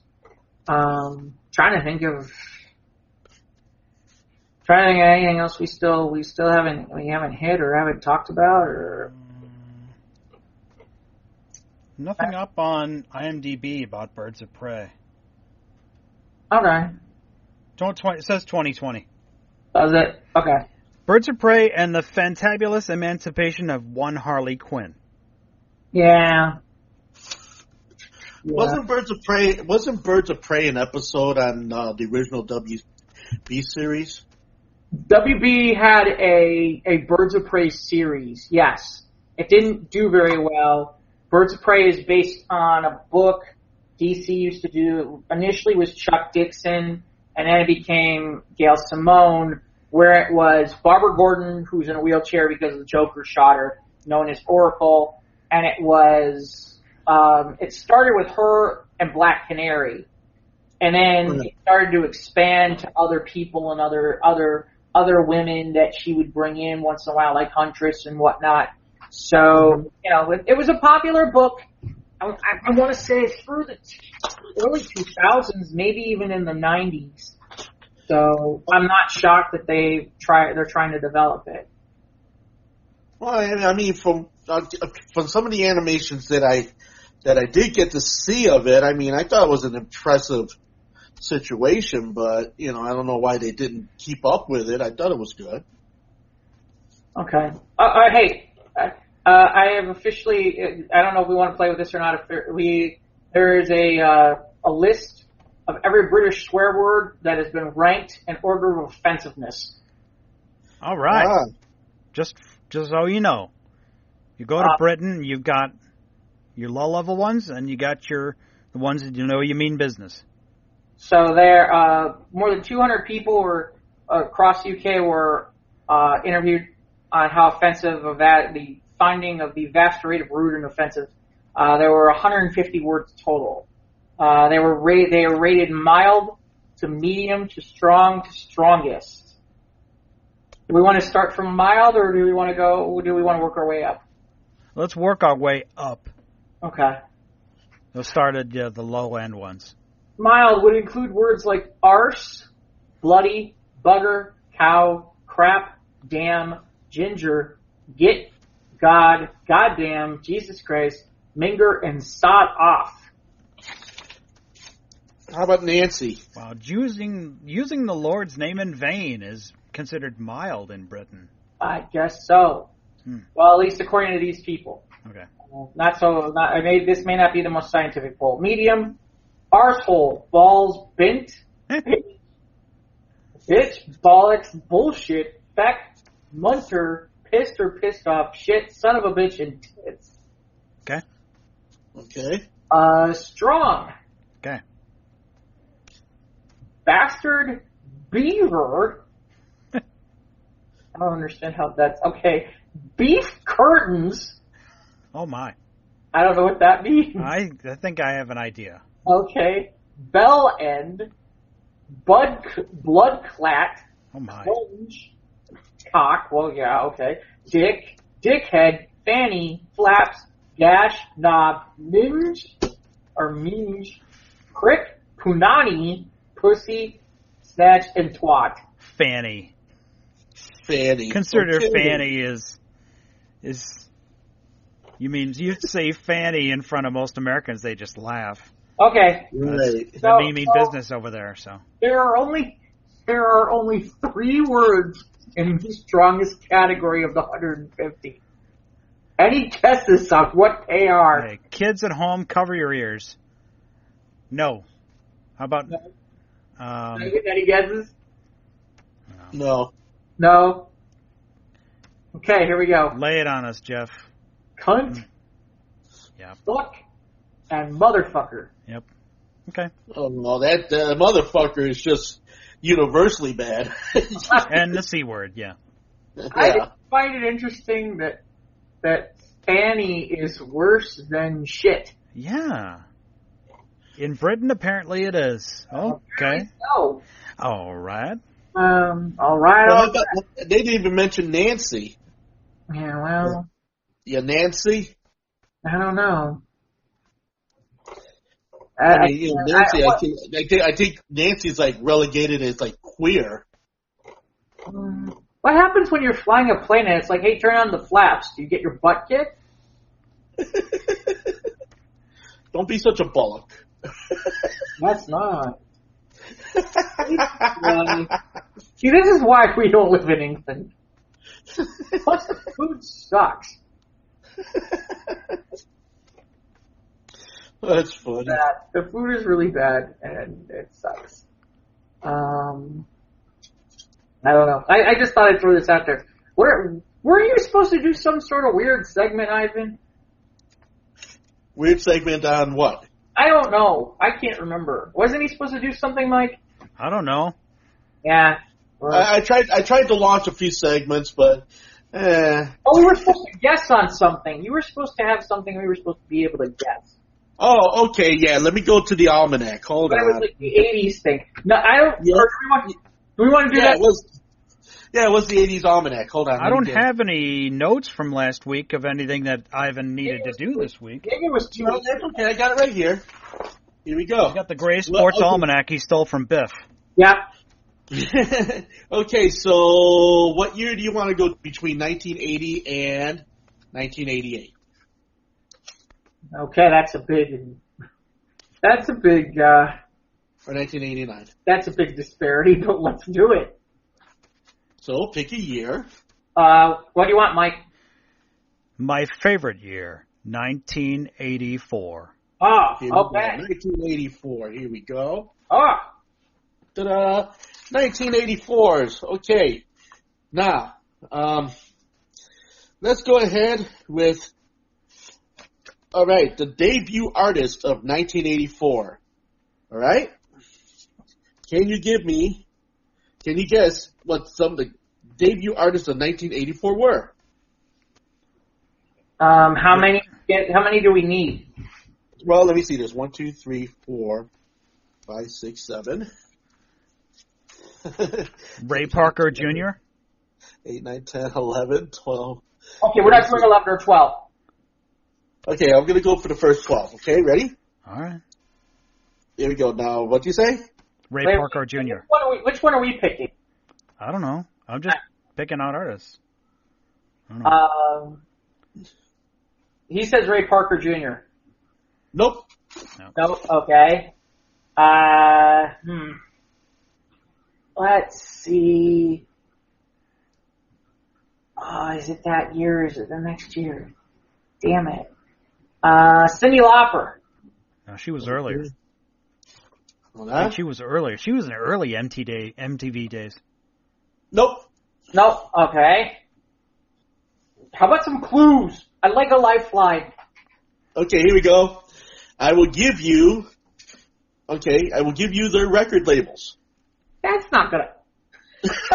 Okay, all right. Then I'll give you their. Because Mike's gonna know record labels. Columbia. Oh yeah, that artist from Columbia that came out in 1984. Now I know. All right. Fine. Okay. All right. I'll go ahead and I'll take 3 of them, and I will give you A, B, or C. Ready? Was it okay? This is the first one. Was it Madonna? Was it David Geffen? Or was it Bon Jovi? David Geffen wasn't an artist. He wasn't an artist. Right. Oh, that's tough. It could be either. Well, no, Madonna came out before '84, so I had to say Bon Jovi. No, I think it is. Bon Jovi is correct. Yay! I won. What do I win? All right. Right. Let me see. You win a Kiss from Marley. Okay. Runaway was the debut single on Mercury Records. Okay. Now, here's the next one. Only 11 more to go. Okay. Well, we'll just do like half a dozen. Okay. All right. Debut artist of 1984. Was it Weird Al Yankovic? Was it Rosie Greer? Was it Frankie Goes to Hollywood? Frankie Goes to Hollywood. That's good. You got it. Frankie Goes to Hollywood with the debut single Relax on Island Records. Okay. That's still one of my favorite of all time. Here we go. Now, Bret Hart, Corey Haim, or Corey Hart? Corey Haim was an actor. Well, Bret Hart is a wrestler. So. It's got to be Corey Hart. That's right, Corey Hart. Sunglasses at Night. Oh, I was going to say, why do we care about this guy? Okay, I do like that song. Okay. Here we go. Howard Johnson. Yeah. The hotel mogul? No, not Howard Johnson. Howard Johnson, Howie Hughes, or Howard Jones? Howard Jones. Okay. New debut song was New Song on Elektra. Ivan. Yes. Okay. Mike's like, this isn't. Mike's like, okay. Howard Johnson. Oh yeah, I loved his song. I know. I'm just having fun with it. Okay. Well, the funny part is, as soon as he said Howard Johnson, I'm like, no, not Howard Johnson, Howard Jones. All right. I'm like, okay. Now you're. Okay, here we go. Okay, let's. I think this last one, Mike, or we want to go somewhere different on this. Let's go somewhere different after this one, Ivan. Okay. Oh wow. Okay, fine. Let's see. Mike doesn't know anything about music, and that's not a slight on Mike. That's. Well, you guys got one each. Tiebreaker. Jeez. Okay, here we go. John Lennon, Paul McCartney, Ace Cannon, or Julian Lennon. Now, John Lennon wasn't alive in 1984. Nope. Right. Can't help but think Paul McCartney didn't debut. He might have done some music to break out before 1984, I think. Well, I know he did. Yeah. Boy, this is hard. Yes, Julian Lennon. Julian Lennon with Voila, 1984. Yeah, I think I didn't win. What's my constellation prize? Well, okay, your constellation prize is one scratchy 45. Here we go. All right. All right, now we want to move on. So there you go. Okay. Next time we need to do something that Mike actually knows. I don't know. Well, I mean, I could have done sports. I could have done something. You want me to do something Jeff. else? Jeff is sports. Okay, well, I'll tell you what. Why don't I do 1984 in sports? How's that? No, we're good. We'll figure out for next week. We'll figure this one out. Because I think we're getting close to time. We've been running along, haven't we, or no? Yeah, we're a $1.40 in, so 40 in. It seems like a good time. But yeah, let's figure just about $1.40. Boy. Okay. No, I mean we'll get it figured out for next The time. almanac in 1984. Well, we could just read what happened in 1984. Well, we thought it would be more fun this way, right? Didn't we? I don't remember. We'll figure this out. All right. Well, my answer is Howard Johnson. Your answer is Howard Johnson? Yeah. Okay. That's my final answer, Regis. That's the final answer. Okay. All right. Okay. What does it tell us? Do they even have Howard Johnsons anymore? No. I remember there used to be a Howard Johnson's going into the city, going over 90. It used to be one of those overpasses. Yeah, I don't. There was a actual motel. Well, I know he played for the Mets too. There was a Howard Johnson that played for the Mets. That too. But who knows? Well, hey, here, real fast. Movies. Well, pick a category, Mike. What options do we have for categories in 1984? Movies? What options do we have? We have sports, we have music, we have what? Movies, what else? Well, let's see. We have hold on. Let me go ahead and here. Go ahead. Oh, produce segment. Woohoo! Okay, we have news highlights, we have sports winners. Let me see. We also have Porn? We also hold on. Porn. Okay, hang on. We also have top singles, top album, deaths, and Grammy winners. Okay, movies of 1984 featuring pop music artists, movies featuring a pop music soundtrack, Academy Award winners of 1984, other popular movies of 1984, and top television shows of 1984. Okay. Let's do some TV from 84. Yeah. Okay, TV 84 for the category. Okay. Okay? Okay. So you want to guess them, or do you want me to just read them? Just read them off. Just read them off. Okay. This is the multiple choice guessing game. My answer is Howard Johnson. Okay. Well, top television shows of 1984: The A-Team, The Cosby Show, Dallas, Dynasty, Falcon Crest, Family Ties, Knots Landing, Murder, She Wrote, Simon and Simon, and 60 Minutes. Simon and Simon, man. That's a while ago. It's 1984. Is it shows that were like top tens or shows that debuted? Top television shows of 1984. Simon, wasn't that Parker Stevenson? Was he in there? No, Simon and Simon were those two private investigators, cowboy guys. Right. Wasn't one of them Parker Stevenson? No, maybe it wasn't Parker Stevenson. Who's the other guy? I know one is Gerald McRaney, and he's been in a whole bunch of stuff, but I don't remember who the other guy is. Well, would you like to know the Academy Award winners of 1984? Since we got the Academy Awards coming up anyway. Okay. What won Best Picture 35 years ago? Okay. Let's see. I'm trying to think here. Academy Award winners of 1984. Best Actor was F. Murray Abraham for Amadeus. Best Actress was Sally Field in Places of the Heart. Jeez. Best Picture was Amadeus. Best Original Song was I Just Called to Say I Love You with The Woman in Red music and lyrics by Stevie Wonder. Yeah, it was the one with Gene Wilder. That's right. Yeah. Okay. Amadeus wasn't very good. I remember that. I wasn't a big fan of the Amadeus movie. Okay. Here's other popular movies that were out in 1984.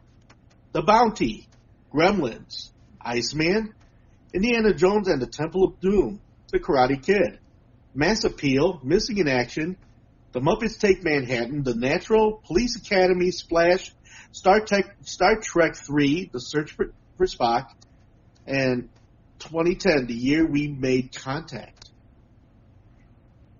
We were already at Star Trek 3 by 1984? Yeah. Yep. Wow. Star Trek 2 is 1982. Huh. Because the first Star Trek was 79, or, yeah. Somewhere in there, yeah. 79, late 79, early 80 was Star like Trek, the slow motion picture. Oh my god, that was so brutal. I remember seeing that in the movie theater. I don't even think I understood what the hell happened in the end. Because I was a kid and I was like, I don't get it. Yeah. I remember after the movie and it was on cable and I was like, yeah, it was Star Trek, and I watched it, and Sherry's like, what happened at the end with the thing and the guy and the girl and the bald chick? And I couldn't explain it to her, and she just got frustrated and walked away. I'm like, I like Star Trek. Like an idiot. Oh, really? Anyway. Well, I believe that's basically everybody who saw that movie ever. It's like, there's some nerd out there that can explain it. Well, I love the soundtrack, man. Okay. I have the soundtrack on vinyl. There you go. Movies of 1984. Movies featuring pop music artists. Give My Regards to Broad Street, starring Paul McCartney. Linda McCartney, Ringo Starr, Barbara Bach, Tracy Ullman. Barbara Bach. Man, remember when he did that Caveman movie? Caveman, yeah. Yeah, I remember seeing that on cable a lot.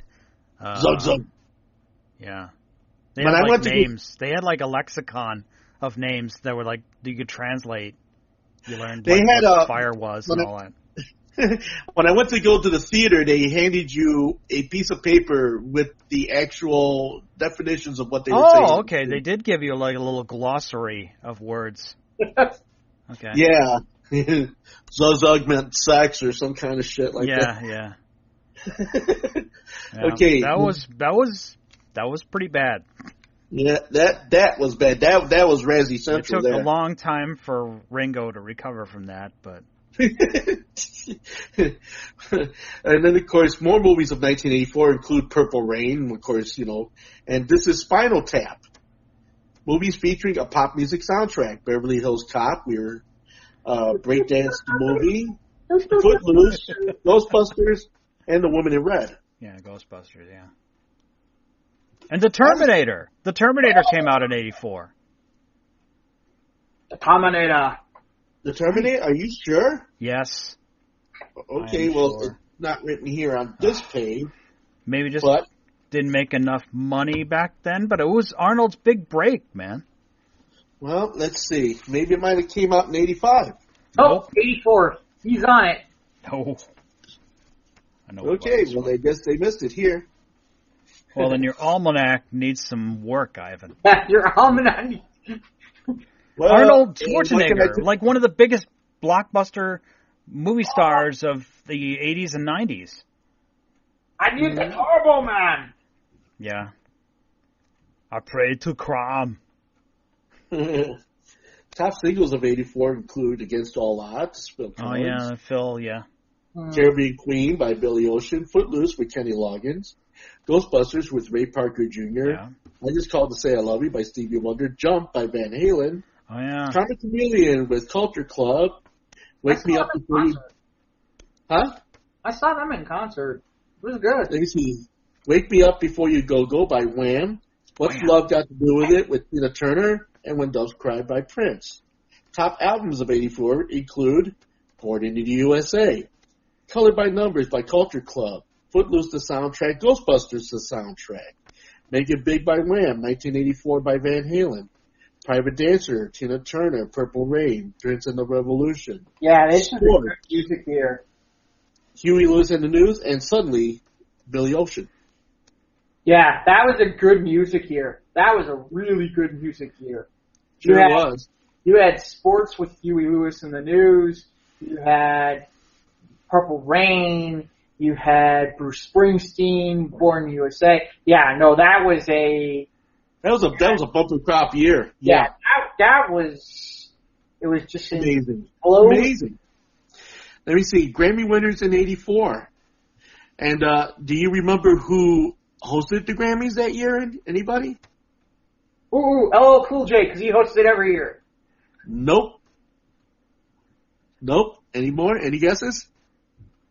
No. The Grammys were televised from the Shrine Auditorium in Los Angeles on Tuesday, February 26, 1985. John Denver was the host. Oh my Wow, God. Oh my God. Boring. In fairness, John Denver pretty much saved music because he was the guy at that hearing where he came out and he was like he pretty much like shut down Tipper Gore and all those people. About one to put the labels on the news? Yeah, it was funny. Dee Snider talks about that. He's like, wow, John Denver, that is not who I expected to come out in our favor. And I guess nobody thought Denver would like take that position, and he did, and it was like crazy. So yeah, but boy, see like Tina Turner won most of the awards that year. Record of the year, song of the year. Let's see. Oh, here we go. Album of the year went to Lionel Richie, Can't Slow Down. Right, I remember that. Mm-hmm. Okay. Best vocal performance also went to Tina Turner. Best male was Phil Collins for Against All Odds. Best vocal performance group was for Jump. The Pointer Sisters. Jump for My Love with the Pointer Sisters. Best rock vocal performance was... You better get that one right. I'm like, Van Halen? Okay, Better Be Good to Me, Tina Turner took Best Rock Vocal Performance that year. Best Rock Vocal Performance male was Dancing in the Dark with Bruce Springsteen. Best Rock Vocal Performance group, Purple Rain. Best New Artist was Cyndi Lauper. Best Comedy Performance was Eat It by Weird Al Yankovic. Best New Artist was Cyndi Lauper. Wow, I thought she was before, like, a little earlier in the 80s. I wasn't really all that wrong when I said about... See, now you said Cyndi Lauper wasn't in 1984. Well, remember, this is from the Grammy that were televised in '85. Oh. It still doesn't make any sense. Well. It doesn't make any sense either. Best soundtrack album from a motion picture, Purple Rain. It's not a show if I don't have to look something up. Okay. I'm just going about what old boy wrote in here, so. It doesn't make sense. It doesn't make sense if you're telling me that she was the best new artist in 1984. In 1984, if then I said to you when we talked about 1984 that no, she's not on the list. Okay, here's what it is. Her debut was in It says here that now this is crazy. It says here her debut was in 1983 with her album She's So Unusual. But that wasn't a big hit, though. Maybe that's why. Was it Girls Just Want to Have Fun? I almost said lunch. Lunch. That was Weird Al's parody. That was Weird Al's parody of that. Yeah. No, Girls Just Want to Have Fun. I remember that one. I only remember the music video because Captain Lou Albano was in it. Captain Lou's in it. But, and that's when they did the whole rock and wrestling thing with the WWE. Yeah. No, She's So Unusual is indeed Girls Want to Have Fun. Girls Want to Have Fun. Girls Want to Have Fun featured a number of great records off of that album. That was a benchmark album. Time After Time, I think, was on that too. Yeah, Time After Time, all through the night. She-Bop was on that album too. Yep, I'm looking at it right here. Yeah, She-Bop went to number 3. I think Cyndi Lauper's still doing Vegas or something. Cyndi Lauper, they're still getting around. She's still touring. That and doing commercials for medicine now. I think she just did. She did the Kennedy Center Honors. She did for Cher, where she brought down the house, and she did Cher songs for a little bit. So yeah, I don't want to. We're close to that time. So do we want? Okay, I put the book down. So there we go. Let's move on to the next thing. Yeah, I guess we can get started, Jeff. All right. We can get her out of here. Mike brought this one in, which is, man, 34 wrecks home with an axe after he thought wife damaged his action figures.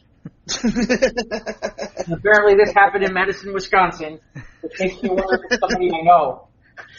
Nobody I know. We want to know who it is. We're going to try and lay bait and see if this guy shows up at DairyCon this year. A man taken into custody after accusing his wife of damaging his action figures. And his action damaged the house. The call came in at 10:03 in the evening in Madison, Wisconsin. Wow, 46-year-old woman and her 34-year-old husband. The husband called 911 on himself after using a log-splitting axe to destroy a TV. Now, there's the problem. You're a geek. Why would you destroy the TV and the laptop? How are you going to watch anything? It doesn't even make any sense. Then he went outside and smashed the family car, chopped off both side mirrors, and then struck the windshield so hard that the axe got stuck. What in the hell is he? All these things are things that are yours. Why are you killing your things? Find her stuff. Seriously. Yeah, I've got friends in the toy community, and they're trying to determine what action figures they were, but I guess it wasn't part of the police report. No. So we don't know whether they were Star Wars or whatever. So I'll say this: apparently, damages for everything he destroyed was about $5,000. I cannot imagine he had $5,000 worth of action figures. I don't buy it. I don't buy he had that much. And I'm sorry. This is the part I don't get. You're mad about your action figures. Why in the hell would you destroy your TV? What kind of man are you? Why would you destroy your laptop? What was that about? That just doesn't make any sense. No self-control. Some people. Some people. You never know. Hey, you're crazy. You're crazy about your action figures. Get out of here. All right. Speaking of things we're not going to forget, apparently Pringles cans are becoming the thing because there was a woman shot after performing a sex act for Pringles and $5. How do Pringles keep popping up in our news? Now they're fucking for them. How do Pringles keep popping up in our news stories? I don't know. I don't understand. What is with the Pringles thing lately? I'm with you, Mike. I don't understand it. A Florida woman was shot. A Florida woman was shot after performing a sexual act on a suspected gunman in exchange for $5 in Pringles chips. That's seriously desperate. Authorities say the woman agreed to the exchange just before 10:30 p.m. You know, we're beginning to see a pattern here. Nothing good happens after 10 or 10:30 p.m. This, of course, happened in Florida. Oh my God! This is wait! This is so wrong that I'm laughing at this. After the act, the suspect demanded his money back, then shot her in the shoulder and ran away from the scene. Oh my God! You know what? Why?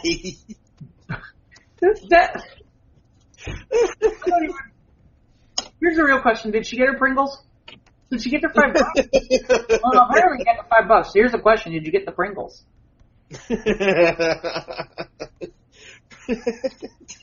And let's put this in perspective. So you're gonna because she won't give you your $5 back, you're gonna shoot her. The bullet costs more than $5. Oh my gosh! Some people. I don't. Yeah, you didn't shoot her over any action figures either. Yeah, no action figures. If it had been action figures, there'd be a lot more damage. Yeah, then I would have. Yeah, but Pringles. Yeah. Maybe she was there to suck off an action figure. I have no idea. Maybe it was the size of an action figure. Hello. All right. We're going to do a little sports. The Cleveland Browns are a very dysfunctional organization. Well, their dysfunction got a little bit worse. They've made some questionable decisions, but in this particular occasion, the Browns' dysfunction was fully on display as one time they accidentally showed porn during a staff meeting. Oh boy. According to the report, marketing executives employees to see how fans were engaging with the Browns on social media. So they projected the Browns feed onto a giant wall of the facility. It was like a broadcast talk radio over the entire building. And one day in particular, it was worse than that. One of the marketing staff entered a search for #DP for dog pound.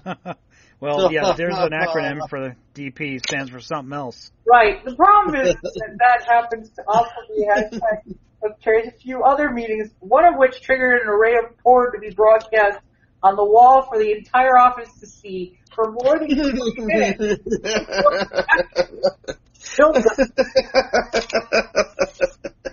Yeah, you know what? I go to the Cleveland Browns website and I can't see anything about this. Yeah, what do I? Nor can I see their win-loss record. Here's the amusing part. It took them 20 minutes. Well, they were better this year. They were better this year, in fairness. Were they better than 8-8? I think they were 8-8. I think that's what they were. Yeah. Because the last couple seasons, they had won like one game in 2 seasons. Yeah. So here's the part I don't get. Why did it take them 20 minutes to turn off the feed? Well, because they were enjoying it too much? I don't know. I mean, at no point did someone sit there and go, hit the button, turn it off.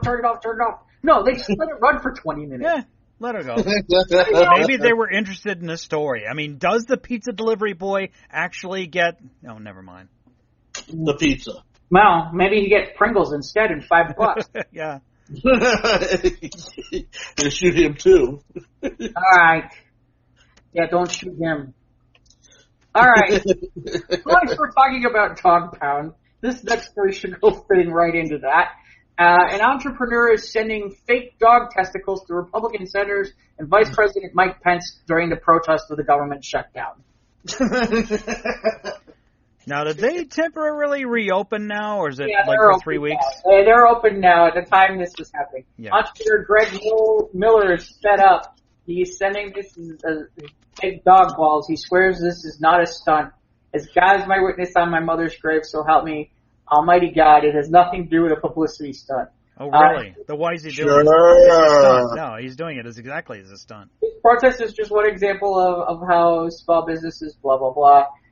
He is the founder of Nutsicles, which is based in Oak Grove, Missouri, and sells testicular implants for neutered dogs.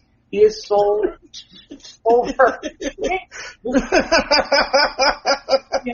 sold 500,000 pairs or 1 million balls the past 25 years. Why? Oh, I can answer that question. He started with his bloodhound Buck, who is neutered. He wanted Buck to maintain his God-given look. Oh, boy. They wanted to neuter their pets if they had a product to make them look whole again. So these canine prosthetics, what are they made of? Are they stone? Are they plastic? Or? Stone. I could just see them made of stone walking around this heavy sack. You hear him, as he walking down, across the kitchen, you go... making noise on the... Like the clackers, like those old toys, the clackers. Click, click. By the way, the guy's a millionaire for this. Oh, good on him. But to answer your question, Mike, if you go to the Squares of the Round Table Facebook page, you can see two of them in the picture. And they almost look like ice cubes, but but they're just... You mean they're not even round? They're egg-like. They're not perfectly spherical, Ivan. No, they're not perfectly spherical. I don't know if you've checked yours or anything down there, but that's not my job. Walnuts. Okay, I get it. Okay. Okay, so now we go to our next animal story. Animal story, which is and this one's from Snopes, so it has to be real. Man says emotional support alligator helps his depression. What? You heard me. He is a support alligator. And of course he's in Pennsylvania because there's lots of alligators in Pennsylvania. Yeah, okay. Pennsylvania is not landlocked. It's not landlocked. It technically is not. So. No, it's not exactly a warm weather climate for a freaking alligator.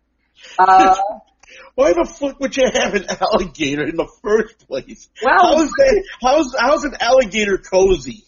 Wait, would you like to know more? Please. Well, okay. Elucidate me. The gentleman who has it is a 65-year-old man who registered his emotional support animal named Wally. Likes to snuggle and give hugs despite being a 5-foot-long alligator. Wally-gator? Okay, somebody's been watching this year of Hanna-Barbera cartoons. Wait, here comes the best part. The man received approval from his doctor to use Wally as an emotional support animal after not wanting to go on medication for depression. I had Wally, and when I came home and I was around him, I was okay. He says, quote, my doctor knew about Wally and figured it works, so why not? Wally was rescued outside of Orlando at 14 months. He eats chicken wings. Of course he eats chicken wings. Shares an indoor plastic pool with a smaller rescue alligator named Scrappy. So he has 2 alligators. Okay. And does he travel with these? He travels with these gators on the plane. Hold on, I'm looking for that. Wally, who turns 4 this year, is like a quote-unquote big teddy bear, because lots of big teddy bears have big, I don't know. Oh yeah, have big fangs, big tails. The alligator has supposedly never bitten anyone and is afraid of cats. Yeah, okay. He did I'll believe that. He did acknowledge he's a dangerous wild animal and he could probably tear his arm off, but he says he's never been afraid of him. I guess this guy used to host a show on ESPN. And oh, so now he's also got star status. So apparently he's just like a dog. He wants to be loved and petted. And to answer your question, I don't see anything on here about him taking them on a plane. I would have guessed the answer is no. Okay. Just a guess, but... Okay. Please return your alligator to its full upright position. Yeah, really, seriously. No, please put your luggage in the overhead bin. Yeah, right. He's my handbag. Thomas is my handbag. That much huge. It's still moving. Yeah. Hey, we got more stuff from sports, sorta. Guess who's in the weed business now? Who isn't these days? Well, Who is in the weed business nowadays? what NFL Hall of Famer is in the weed business now? I don't know who. Not O.J. Simpson. He's a little busy doing some other thing. Nope. Well, the one and only, the man who is the real greatest Super Bowl quarterback of all time, Joe Montana. Okay. Oh. Is investing in a major investors in a company called Calvia, a major legal marijuana operation out of San Jose, California. It not only grows weed, it sells everything from joints to vape pens to even marijuana beverages. He started the venture fund back in 2015 and was seeking investors for $75 million in funding. Oh, man. And apparently Montana's, we're trying to be the number one brand in California. You know, Hey. I can see you know what I can see right now? Some guy's stoned going, where'd you get How old is he? 62? Oh, it's about where I thought I'd be. No stems, no seeds that you don't need. Joe Montana's got badass weed. Smoking more now, but getting high less. Try a new Joe Montana reefer. And, of course, I got this man Roach to tell you about it. Yeah. Hey, kids, you want to be a Super Bowl champion like me? Smoke a little weed and you'll get Smoke a little weed. Touchdown, man. You know, what the best part of that commercial is going to be? When there's going to be the two toker guys, and he's going to be like, hey, man, where'd you get this pot? I got it from Joe Montana. You drove all the way to Montana and met some guy named Joe? No, that's Joe Montana weed. That's right. We got it in all kinds of increments, including CBD and THC-free varieties. We got indica, we got sativa, and, of course, we got all matter, including Gorilla Glue and Kush. And, of course, available now in every good Joe Montana outlet. Great. By the way, there really is a place called, there was a city that at one point renamed itself in Montana and named itself Joe. So it could be Joe Montana. True story. Pass that over. That should be where he has his, like, they should do a launch party there. So many football puns. Block that. Yeah, well, that would be a real kick. Yeah. A bum-biting python, a woman bitten by a 5-foot snake hiding in the toilet. How do you miss a 5-foot snake? I don't like this. You do this. Oh, wow. 59-year-old. This is why we live in Illinois, so we don't have to worry about snakes in the toilets. Yeah, because apparently this happened in Australia. Nope. Everything will kill you in Australia. Yep. I guess they're having like record heat in parts of Australia. Like the asphalt is coming off of tires. Yeah, I feel so sorry for them when we're buck freaking cold in like a couple days. Because, God forbid you have to turn on the air conditioning. Let's see. 59-year-old woman sat on a relative's toilet and felt a shocking pain. Well, no shit, Sherlock. You got bitten by a python. Oh, my God. Nope. The hand, it was removed and relocated. The non-venomous python says it's not uncommon to find her snakes hiding in toilets, but most won't bother people unless they feel threatened. Well, here's a thought. If I'm going to sit to take a poop, I'm going to take a guess. Oh, here we go. This would be the problem. The woman had not turned on the lights or checked the toilet before sitting. Not that oh my God, she was attacked midstream. Oh! The snake's preferred exit point was blocked after being spooked by the customer sitting down. Preferred exit point. Lashed out in fright. It could have been worse. It could have gone somewhere.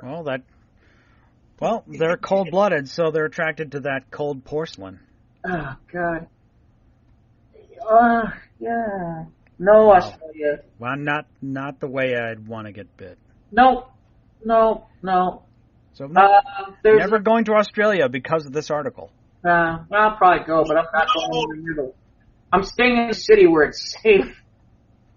There's an underwater park in Bahrain, and they just sank a 747 into the park underwater. Okay. It's an expansive dive site spanning 100,000 square meters. The centerpiece underwater is a sunken 747. So, like, can people go into the plane? It does not say. So it's just there to look at through the glass underwater? I guess you can dive and be around it. That'd be cool, just to swim around a plane. Oh, they built a would be reef cool. on it. It's actually on our Facebook page. There's actually like a coral reef that they've built into it. Neat. And I guess you can swim around it. That's pretty cool. That'd be cool. Guess. It just goes to show you, if you've got big-time oil money, you can fucking do anything. If you got the cash, you can do anything you want. Yep. Well, yeah, Elon Musk put his car in space, so Yep. put a plane underwater. Sure, why not? I believe this next story has been on the news, and this happened in, of course, Florida. Fisherman catches the day. A Taco Bell had to be evacuated because apparently a fisherman reeled in a rusty World War II hand grenade and a fishing net, and then decided to take the device in his trunk of his vehicle and drove 17 miles north to Taco Bell. What? He brought it into the Taco Bell? Oh my God. The fisherman called 911. See, here's what's not clear. I'm reading this. I don't understand. Did he not understand what he had? This is not clear. This writing is not clear. So apparently he might not have been aware because he called 911 as an emergency response, and it was verified as a WW2 hand grenade. And so they had to evacuate everything and everybody so that they could remove the grenade and dispose of it. Goodness. This was not nearly... Yeah, they don't explain if he brought it in or how that worked. I'm looking at the picture, and I can't tell if the pin is still in there or not. Yeah, I would guess it is. This was also kind of a story this week. Man clings to hood of SUV in high-speed road rage incident. Where apparently a shocking cell video captured the SUV as it traveled up a 3-mile stretch at 70 miles an hour. There was a 65-year-old man who clung to the hood. There is video of this on our site. How long was he on the hood? I gotta look here. Speeds up to 70 miles an hour. Holy crap. That's some good hood jumping right there. This took place in Massachusetts. This is not a Florida thing. Just keep me hanging on. I thought he was going to run me over, and I don't think he stopped. Just kept going fast, then slow, then fast, then slow. Sounds like something else. He tried to slide off, and I wasn't getting off the car. Ultimately, other drivers, including one with a gun. Why would a guy with a gun do? This is crazy. People nuts. Okay, these last two have not been good. Let's hope. It wasn't road rage. Oh yeah, it was road rage. Yeah. Let's see. Is there anything else? Did I miss anything? What else do we got? Oh, we got one last story, and then I think we're good. I'm sure Ivan will love this one. Guys are turned on by their girlfriend's farts, according to science.